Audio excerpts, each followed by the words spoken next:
ไปสวนแต่เช้าบรรยากาศดีดีฝนตกรินพร้อมยายลำไปฮอดก็บ่รอช้าล่ะเข้าสวนข่าเลยไปฮอดก็ไปตบแต่งเอาก้านที่บ่งามออกแล้วก็ให้มันโปร่งขึ้นใหม่ตัดก็บ่แม่นว่าสิตัดให้แล้วมื้อเดียวดอกแต่ว่าตัดมื้อละแถวสองแถวยายลำก็เข้าบ้านแล้วโครงการพระยายเพชรเลาก็สิยกร่องขึ้นจักหน่อยให้เป็นคลองน้ำหม้องคลองน้ำเลาก็สิเอาผักคันจองมาปลูกแต่ว่าเฮ็ดบ่ทันได้แล้วดอกเฮ็ดไปเรื่อยๆอ้าวมีฮอดแตนอยู่ใบข่าแต่ว่ามันก็ไข่อยู่ดอกหั้งมันบ่ทันได้ใหญ่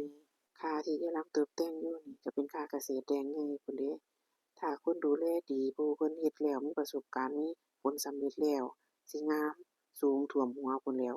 อันนี้ยายลำก็บ่ทันได้เคยปลูกก็มาทดลองเบิ่งซื่อๆปลูกได้หลายเดือนแล้วล่ะยายลำก็บ่มีเวลามาเบิ่งตัดตบแต่งแล้วก็สิให้พ่อใหญ่ไปเพชรเอาฝุ่นมาใส่เอาปุ๋ยมาใส่ก็มันก็สิงามเอารั่วเอาโลดดอกตัดไปตัดมาหาลำๆก็สิมีหนอนหมุนอยู่แต่ว่าถ้าเราบ่ตัดออกนี่มันก็สิไปลำอื่นเรื่อยๆเดะหนอนซุมนี้ ถ้าได้เข้าสวนแล้วอากาศคือจั่งซี้ฝนลิ้นจักหน่อยแฮ่งเฮ็ดแฮ่งเพินแป๊บเดียวค่ำเว้าเรื่องข่าสิบ่มักน้ำขังดอกแต่ว่าเราสิมักดินชุ่มอยู่ตลอดเวลา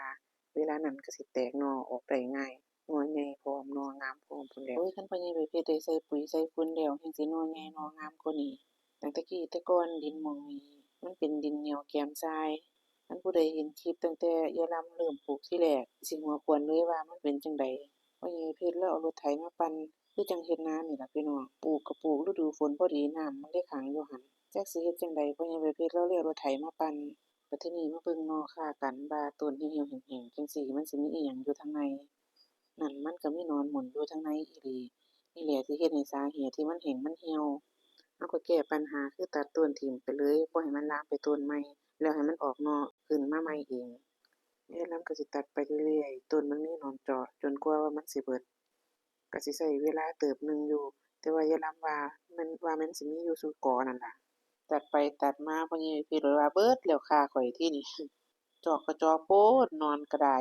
แต่ว่าเราตัดไปแล้วมันก็สิเบิดไปนำดอกแต่ว่าหม้องที่ยายลำไปเอาพันธุ์มานี่เลาก็ว่าอยู่ดอกช่วงหน้าฝนมันสิดูแลยากมันสิมีหนอนมาจับ ให้คอยเบิ่งเอามาเว้าให้ฟังว่าการปลูกข่ามันก็เป็นจั่งซี้ล่ะมันสิมีอุปสรรคแหน่จักหน่อยตัวรบกวนฤดูฝนก็สิตัวนี้ล่ะคลิปนี้ก็ส่ำนี้ล่ะเด้อค่อยมาเบิ่งกันว่ามันสิงามขึ้นกว่าเก่าบ่